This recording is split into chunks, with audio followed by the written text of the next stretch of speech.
hindi na tito. Ano ang pakiramdam na ginawang ka ng kanta? Ay, syempre. Ang ganda ng feeling na yun, no? Yeah, Oo. Kinikilig ako, Tito Boy. Aba, si Jopay may kanta din.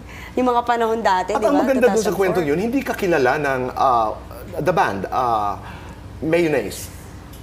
Bali, Tama ba? Yes, oo. Oh, okay. Yung ng Mayonnaise po, parang ang kwento niya is napanood lang niya ako. Tapos gusto niyang gawan ako ng kanta. Sa TV pa ito, Sa TV di pa ba? po. Kaya nung nagkita kami recently, sabi niya, saan nga ba to? Correct me if I'm wrong, ha? Sa Itbulaga ba to? Hindi, concert niyo yun. Okay, nabol daw, binigay doon ng kasama niya. Okay. Yun pala yun. Di ba ang Doon pala ganda yung kami. kumusta ka na? Kamusta ka Oo, na? lagi kitang napapanood. Nakikita. Dadalhin kita sa bahay, hindi tayo mag-aaway. Oo, Jopay, parang maraming salamat at nariyan ka at hindi ako nag-iisa. Ang sarap pakinggan at ang Yes. sarap basahin ng letra.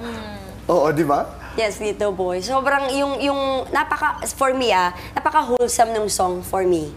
Napaka, 'di ba? Napaka catchy siya.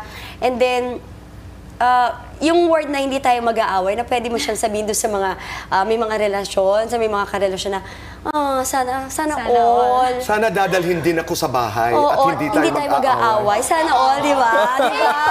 Ang maganda doon yung sa tunay na mundo. Sa tunay na Aalis mundo. tayo sa tunay na mundo. Oo. Yun yung, Oo, di ba? Jopay, one being the most important, i-rank mo nga ang respeto, trust, at love. Ano ang number 1, number 2, at number 3?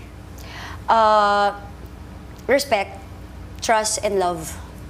Ikaw, Maui. Ako, I'd have to say, tama, pareho kami. Respect, trust, and love. Ako, I agree. Kasi hindi mapupunta sa trust at love kung walang respeto. Paano mo mamahalin yung isang tao kung yung dalawang yun wala? Oo. Kasi yung respeto parang paghanga yun ng isang quality. Yes. It's a deep, profound admiration for, halimbawa, character, for the achievements, kung sino man siya. Ang trust kasi is a sense, is faith. But I like the respect, trust, and love. Pero tingnan natin kung gaano kalalim yung trust sa